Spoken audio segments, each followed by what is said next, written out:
You're broke and pathetic. I can't do this anymore. We're done. The words sat there, cold and clean, like they had been typed by someone who felt nothing. Around me, the human resources office buzzed under fluorescent lights that made everything look pale and tired. The kind of lighting that makes your skin look wrong in the mirror, even on a good day. Today was not a good day. A folder with severance paperwork lay open on the desk in front of me. I had not touched it yet. My hands were still on my lap, fists tight, nails digging into my palm. My phone felt heavier than it should, like it was made of metal instead of glass. My name is Tina. I'm 29 years old, and in less than an hour, I lost my job of 6 years and my fiancé of 3. The layoff wasn't a shock. Not really. I had felt it coming in small, ugly ways, the quiet meetings behind closed doors, the sudden budget reviews, the way people avoided eye contact in hallways. I'd been watching the floorboards crack for weeks. But Garrett leaving, like that, with a text, that hit me like someone pulling the chair out from under me while I was still sitting. He sent it at 2:47 p.m., 12 minutes after I called him from the parking lot, my voice shaking so hard I could barely form words. I remember the exact time because my brain latched onto it like it could make sense. I had needed comfort. I had needed the man who promised to build a life with me to say, okay. Breathe. We'll figure it out. Instead, he gave me 7 words that tore my pride right off my body. Across the desk, Patricia, the HR coordinator, slid a box of tissues toward me. She had gentle eyes and the careful voice of someone who has said the same kind things to too many people. Take your time, she said. I know it's a lot to process. She thought I was crying because of the job. I let her think that, because the truth was worse. Losing your job hurts, sure. But having the person you love confirm your deepest fear, that you only matter when you're useful, that's a different kind of pain. That's the kind that makes you feel embarrassed for even having a heart. I picked up the pen and started signing. My hand moved like it belonged to someone else. Initial here, signature there. My brain wasn't in the room. My brain was replaying the last 3 years like a highlight reel I didn't ask for. The dinners Garrett insisted we couldn't afford to skip, even though he was the one ordering expensive cocktails like they were water. The way he bought himself a designer watch on our anniversary and laughed when I suggested we should be saving for the wedding. The little comments that didn't sound cruel if you said them with a smile. You should push harder, babe. You should be moving up faster. You're smart, but you need to look more polished. Polished. Like I was furniture. When did I become something he was evaluating instead of loving? Patricia pointed to a section of the paperwork. This outlines your severance package. Given your tenure and role, the company has agreed to a substantial payout. I nodded, but I barely heard her. My eyes kept darting back to my phone like I was addicted to my own humiliation. Another buzz. Don't bother calling. I already told my family. They weren't surprised. That second message didn't just hurt. It made something go quiet inside me. Like a light switched off. He told his family before I could even stand up from the chair. He had already rehearsed this in his head, already framed me as the problem, already made sure the people in his world would clap for him as he walked away. Which meant he didn't leave because I got laid off. He left because he'd been waiting for a clean excuse. I finished signing, tucked the folder under my arm, and stood. Patricia said the usual kind things. You're talented, you'll land on your feet, if you need references. Her kindness felt real, and I hated that it came from a stranger while the man who claimed to love me treated me like trash. The walk to my car felt like it took an hour. Outside, the Charlotte sun beat down on the parking lot, shimmering off the asphalt and warping the rows of vehicles. Everything looked slightly unreal, like a fever dream. I found my practical sedan, the one Garrett used to mock. You could at least lease something nicer. People notice. And I sat behind the wheel without turning the key. For 10 minutes, I just breathed. I typed a response I would never send. 3 years, and you end it like this. You're a coward. Then I deleted it, word by word, like I was erasing myself. Because there was something Garrett didn't know. Something he couldn't know, because I never gave him the satisfaction of having complete access to my life. He thought losing my job meant I was ruined. He thought I was walking away with a cardboard box and shame and nothing else. He was wrong. I started the car and drove away from Valina Media for the last time. The severance folder sat on the passenger seat like a secret. Garrett made his choice based on incomplete information. He looked at the surface of my life and decided it wasn't worth staying for. He didn't know what was underneath. And I wasn't going to teach him. I grew up in a house where money was tight, but love was loud. My parents worked themselves into the ground, not because they were chasing luxury, but because they wanted my brother and me to have options. My dad drove delivery trucks, leaving before the sun came up and coming home with that exhausted, quiet look in his eyes. My mom cleaned office buildings, her hands rough from chemicals, her back aching in a way she never complained about. We lived in a small apartment in an old Charlotte neighborhood, the kind of place where everybody knew everybody, and nobody pretended they were better than they were. Dinner was whatever could stretch. Rice and beans, eggs if we were lucky, sometimes chicken if payday had been kind. I shared a room with my brother until I was 17. Most of my clothes were hand-me-downs. But I didn't feel poor. That's what people with comfort don't understand. Struggle doesn't automatically mean misery. My parents laughed. They danced in the kitchen. They made our apartment feel like home, not like a punishment. And they told me every day, you can be more than what you were born into. I believed them. So I worked hard. Scholarships, late nights, 2 part-time jobs while I finished college. I graduated with a degree in marketing communications, with the kind of hunger that doesn't come from ambition, it comes from survival. At 23, I got hired at Valina Media. At 27, I had worked my way up to account manager, running campaigns for major regional brands. I was proud of it. Not because it looked fancy, but because I earned it. That's when I met Garrett. He was charming in that polished, effortless way men can be when life has never really tested them. Tailored suits. Perfect teeth. Confidence that made him seem like he belonged in any room, even if the room was full of people with sharper minds than his. His family was old Charlotte money, the kind that sits quietly in the background and still opens doors. Commercial real estate, prep schools, beach vacations that sounded like traditions. Garrett worked in finance, downtown, surrounded by people who all spoke the same invisible language of privilege. At first, I was a novelty. The girl who came from nothing and made something of herself. He introduced me like a story he could tell at parties. Proof that hard work still mattered. Proof the American dream still existed. I should have heard how that sounded. The warning signs started small. A suggestion that sounded helpful, but always had an edge. You should demand more, you're too soft. A raised eyebrow when I picked a restaurant that wasn't nice enough. The way his face changed when I talked about my parents, like their existence made the room less impressive. Then the measuring began. Everything about me became almost. My salary was good, but not good enough. My apartment was nice, but not in the right neighborhood. My car was reliable, but not impressive. I was always one step away from being the woman he actually wanted. The proposal was perfect on paper. Rooftop restaurant, Charlotte skyline, strangers watching, a ring that cost more than my first year's salary.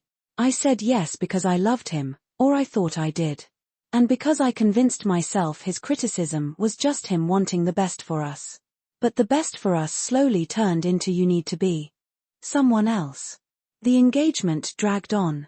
First we needed to save. Then we needed the right venue. Then we needed to wait until after his sister's wedding. There was always another delay, always another condition, always another moment where I had to prove I belonged in his world. So I started shrinking. I stopped talking about my family around his friends. I stopped suggesting affordable date nights. I stopped being Tina and started playing the part Garrett liked. Then I got laid off. And all that performance meant nothing. He called me pathetic because he only understood worth as a reflection of status. My title made him look good. My paycheck helped fund the image he wanted. Without those things, I was just a girl from a poor family who didn't serve his plans anymore. That's why his text made sense in the ugliest way. He had been waiting for an excuse, and Valina Media handed him one. What he couldn't understand, what he never would, was that my worth was never tied to the things he valued. A job is a job. Money is money. Losing either doesn't erase who you are. And I wasn't going to beg him to see that.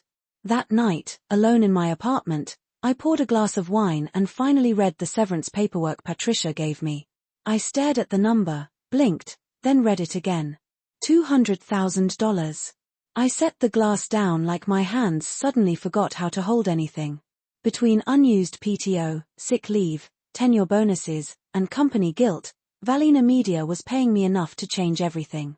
Not rich by Charlotte's richest standards, but to someone who grew up stretching groceries, it was freedom. It was oxygen. And there was more Garrett didn't know.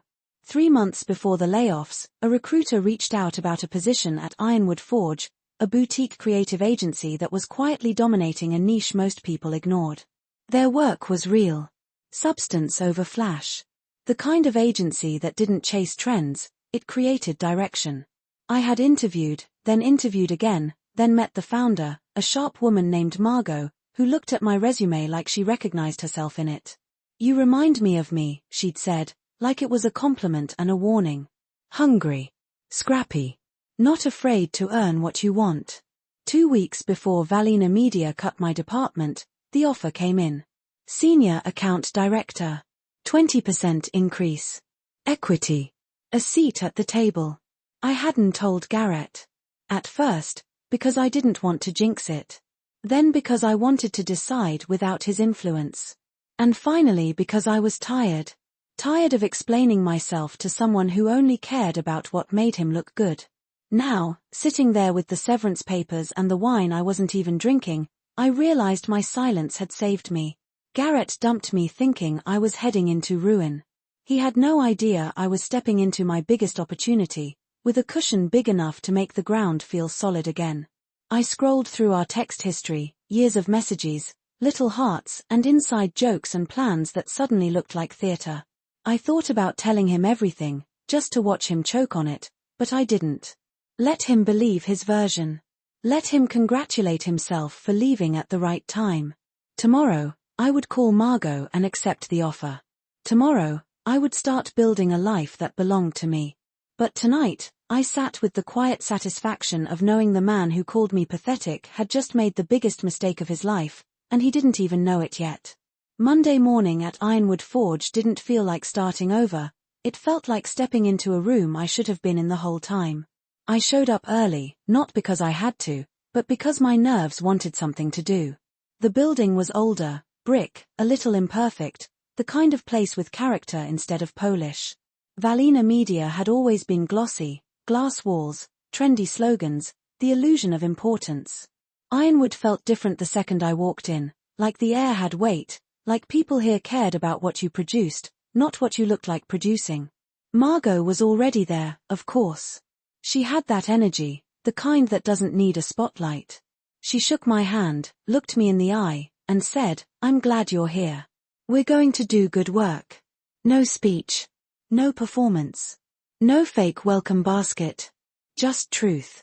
I sat at my new desk and opened my laptop, and for the first time in months, I didn't feel that tight knot in my chest.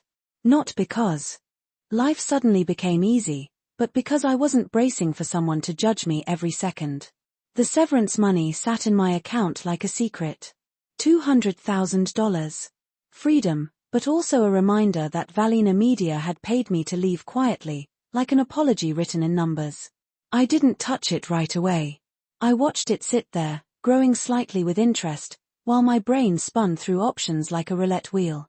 I could pay off my student loans. I could invest. I could put a down payment on a house. But something in me wasn't ready to plant roots in Charlotte yet. Not with Garrett's fingerprints all over so many corners of my life. Not with so many places in this city holding memories I didn't want to keep visiting. So instead, I did something that surprised even me. I bought a car. Not a practical one. Not the kind you justify with fuel efficiency and resale value. I bought a sleek silver sports car I'd stared at in magazines for years like it was a fantasy that belonged to someone else. It was ridiculous. It was unnecessary. And it made me feel alive. I didn't buy it to prove anything to Garrett. That's what shocked me most. It wasn't revenge. It wasn't a statement. It was a decision that came from one simple thought that had never felt safe to say out loud before. I can buy something just because it makes me happy. I can choose joy without asking anyone if it's smart. I can stop living like every decision has to be approved by a man who measures love like it's a financial report. When the dealer handed me the keys, my hand didn't shake. I slid into the driver's seat and just sat there for a second, letting it sink in. The leather smell, the quiet hum, the way the steering wheel felt like control. On the drive back, I took the long route. I found excuses to stretch it, to take one more turn, to feel the engine respond when I tapped the gas. It wasn't about speed. It was about permission. It was about feeling my own life belonged to me again. That night, I drove straight to my parents' apartment. My mom opened the door, saw the car through the window, and her eyebrows lifted like she was trying to decide if she needed to worry. My dad, sitting near the window the way he always did, just said, "Nice car." The old me would have started explaining. I would have defended myself before they even asked. I would have told them it was a good deal, that I'd calculated it, that it wasn't irresponsible. Instead I just smiled. "Yeah. I bought it today." My dad nodded once, slow, like he was taking a measurement that had nothing to do with money. "Good for you." That hit me harder than any compliment Garrett ever gave me, because my father didn't say things like that lightly. He wasn't impressed by shiny things. He was impressed by choices that meant something. My mom made chicken and rice, the same meal she used to stretch when money was tight, now made with a little more comfort, a little more abundance. We ate around the small table, the same rhythm as my childhood, only now I wasn't a kid trying to earn my place, I was a grown woman who had survived something and come out standing. They asked about my new job, and I told them about Margot, about the clients, about how Ironwood felt like substance. I told them how different it was to work somewhere that didn't treat creativity like decoration. Eventually my mom asked about Garrett, because she had to, because mothers always ask even when they already know the answer. I kept it simple. He ended it. My dad didn't even look up from his plate right away. Then he said, quiet and flat, "Never liked that one." I laughed once, a short sound that had no humor in it. "Dad." He lifted his eyes then, and there was something steady there. "I didn't say much because you're grown." But he looked at you like you were something he was evaluating. Not loving. Evaluating. I couldn't argue. I didn't even want to. Because hearing it from him felt like someone finally saying the truth out loud, the truth I had been swallowing for 3 years just to keep the peace. After dinner, I helped my mom clean up like I always did, and my dad turned on the TV. Same routine, same quiet comfort, and I realized something that made my throat tighten. Some people love you without asking what you can do for them. Garrett's love had been conditional, and I had confused it for ambition. My parents' love had always been unconditional, and I had taken it for granted because it didn't come with a performance review. In the weeks that followed, Ironwood Forge pulled me in fast. The work wasn't flashy, but it mattered. My first big project was a rebrand for a family-owned furniture manufacturer in High Point, a company with 4 generations behind it and a problem it couldn't solve. Younger buyers saw them as outdated, old-fashioned, something their grandparents would have. I spent days diving into their story, their craftsmanship, the kind of details people miss when they're chasing trends. I built a strategy that honored what they were, while speaking in a language modern consumers actually listened to. Not fake hype, real values, sustainability, quality, heritage, the kind of thing you feel when you own something that lasts. When Margot presented it to the client, they approved it on the spot. Afterward, she stopped by my desk with 2 coffees the way she always did, like she was quietly making sure her people had what they needed. "You've got good instincts," she said. "Most people chase what's shiny. You understand what's real." I smiled and thanked her, but the compliment stayed with me because it hit a bruise I didn't realize I still had. For years, Garrett trained me to believe shiny was the whole point. That if it didn't look impressive, it didn't count. That substance without status was invisible. Margot didn't care about status. She cared about outcomes. And being seen for what I could actually do, not what I could help someone else look like, felt like breathing fresh air after years of living in a room with no windows. I heard through mutual acquaintances that Garrett was telling people we grew apart, that it was unfortunate timing, but for the best. He didn't mention the text. He didn't mention calling me pathetic. He told a version that made him sound mature and reasonable, and made me sound like an unfortunate casualty. I let him. I didn't correct it. I didn't post anything petty. I didn't call anyone to defend myself. Because I didn't need to. Then one day, about a month after I bought the car, I pulled into a downtown parking garage for a client meeting. A corporate headquarters in a glass tower, all clean lines and marble and money. I knew where to park, which elevator to take, the whole routine. What I didn't know was that Garrett worked in that building. I saw him in the lobby near security, laughing with a colleague, looking exactly like he always looked, polished, expensive, confident. The kind of man who thinks the world will keep making room for him. Then his eyes landed on me. And I watched the recognition move through his face in slow motion. Confusion first, then surprise, then something sharper, almost like alarm. His gaze went from my face to my clothes to the way I walked, like he was trying to match me to the version of me he'd left behind. Because I wasn't supposed to look like this. I was supposed to be struggling. Desperate. Humiliated. I was supposed to be the pathetic woman he escaped.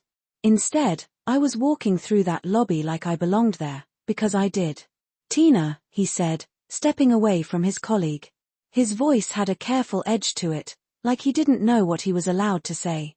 I didn't expect to see you here. Garrett, I replied, neutral, almost professional. Good to see you. He fell into step beside me, and I could feel him trying to solve a puzzle. Do you have a meeting here? Client presentation. 13th floor. His mouth opened slightly, then closed again. That's great. I didn't know you found something new. It happened quickly, I said, and that was true, but not in the way he assumed. We reached the elevator bank. I pressed the button and waited. He shifted, suddenly less smooth, less sure. It was like my presence was cracking the story he'd been telling himself. We should probably talk sometime, he said. About how things ended. I feel like we left things in a bad place. The elevator arrived with a soft ding. I stepped inside, turned, and looked at him. I don't think that's necessary, I said, calm. Take care of yourself, Garrett. The doors slid shut before he could respond. I rode up alone, heart beating faster than I wanted to admit, but my face stayed composed. Because that was the difference now. The old me would have crumbled from seeing him. The old me would have wondered if this meant something, if he missed me, if I should fix it. This new version of me just felt one clear thing.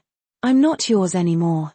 The client meeting lasted 2 hours and ended with a contract and handshakes and smiles. Real work.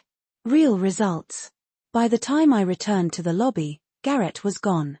But when I got to the parking garage, I saw him waiting near my car. He stared at it, then at me, then back at the car like it was an insult he couldn't swallow. Is this yours? He asked, voice tight. It is. His lips parted again, like he wanted to ask how, like the answer might rearrange his whole understanding of me. I unlocked the door, slid into the driver's seat, and looked at him one last time through the open window. Goodbye, Garrett, I said. Then I drove away, and in my rearview mirror, he got smaller and smaller until he disappeared completely. 3 days later, my phone lit up while I was sitting at my desk, red pen in hand, reviewing copy for the furniture manufacturer's new website. I knew the number even though I had deleted it. Maybe we should talk. Can I call you tonight? I stared at the screen longer than I needed to. Not because I was tempted, but because I was noticing how different the feeling was now. 3 months earlier, I would have stopped breathing for a second.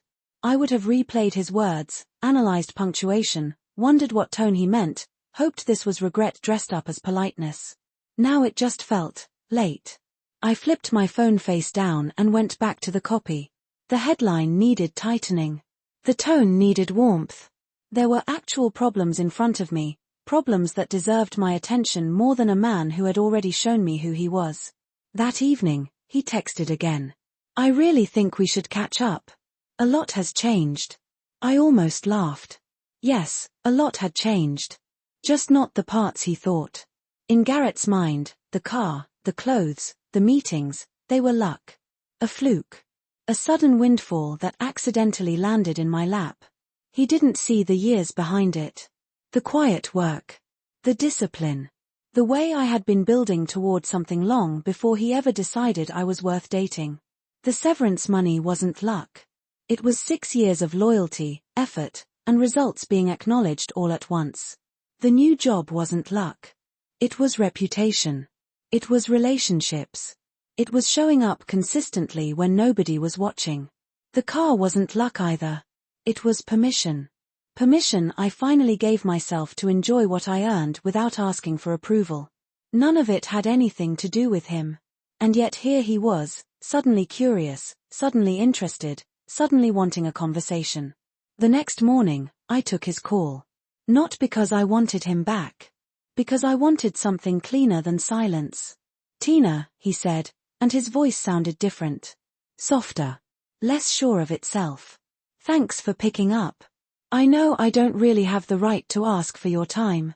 You're right, I said calmly. You don't. There was a pause. I could almost hear him recalibrating, trying to figure out what version of me he was speaking to. When I saw you the other day, he continued, I realized I might have made a mistake. I was stressed. I panicked. I said things I didn't mean. You called me broke and pathetic, I said, evenly. I know, he rushed.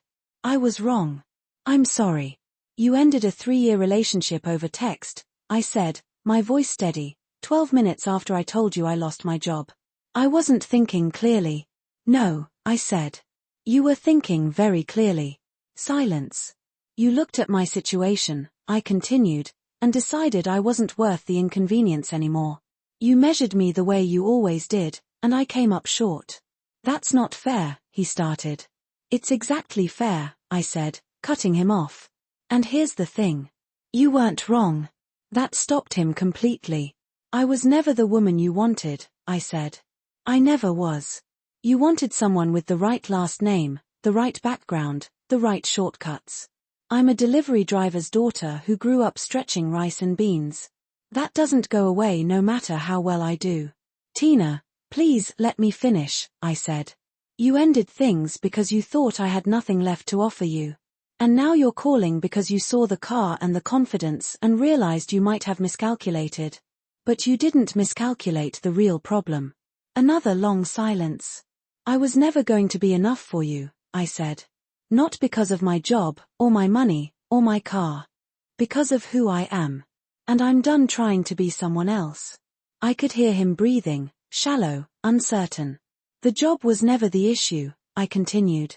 The money was never the issue. You were. And honestly, I'm grateful you showed me that when things got hard. You saved me years of trying to earn approval I was never going to get. So that's it, he asked, and for the first time, his voice cracked. You're not even willing to try. I tried for 3 years, I said. I'm done performing. I'm done shrinking. I'm done being evaluated.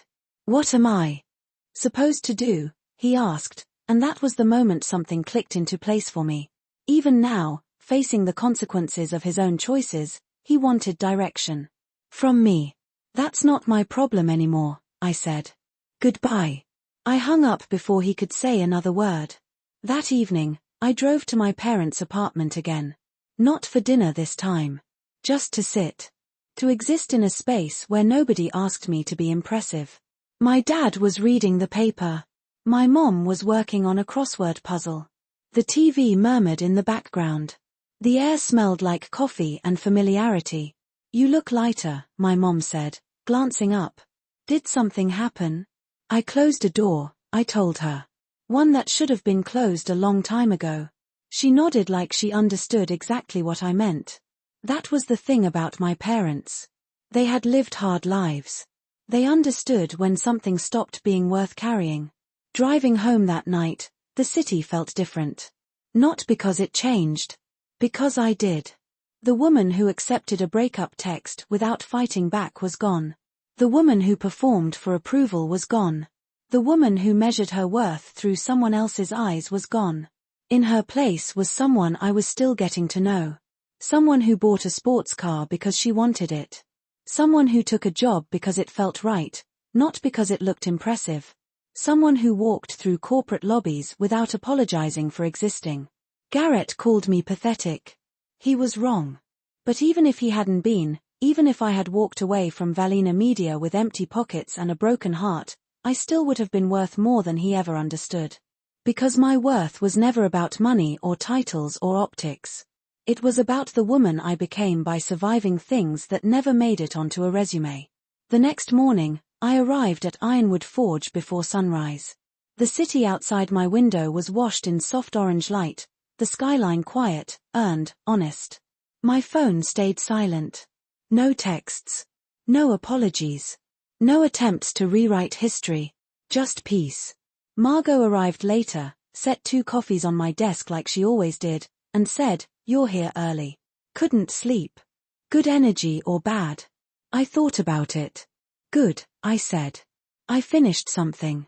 She smiled, nodded, and walked away without asking for details. I spent the day working on a pitch for a sustainable packaging company, refining language that actually mattered. On my way home, I stopped at a small restaurant Garrett used to call too modest. I ordered what I wanted. I ate slowly. I watched the city move. This was freedom. Not the absence of responsibility. The presence of choice. And I finally understood that the best response to being underestimated wasn't explaining yourself. It was building a life that spoke for you. 6 months passed faster than I expected. Not in a blur, not in chaos, but in that steady, almost quiet way time moves when you're finally aligned with your own life. The kind of time that doesn't drag or rush, it just unfolds. Ironwood Forge promoted me at the end of my 6th month. Senior Vice President of Client Strategy.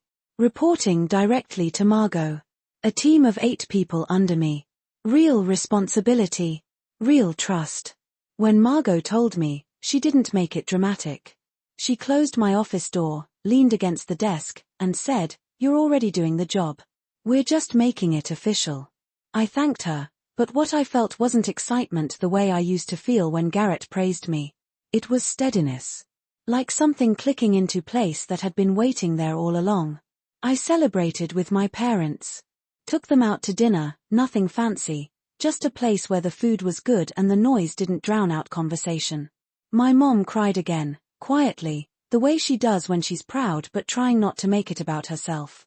My dad raised his glass and said, "You earned this," like that was the highest praise he could give. And it was. Later that night, I celebrated alone too.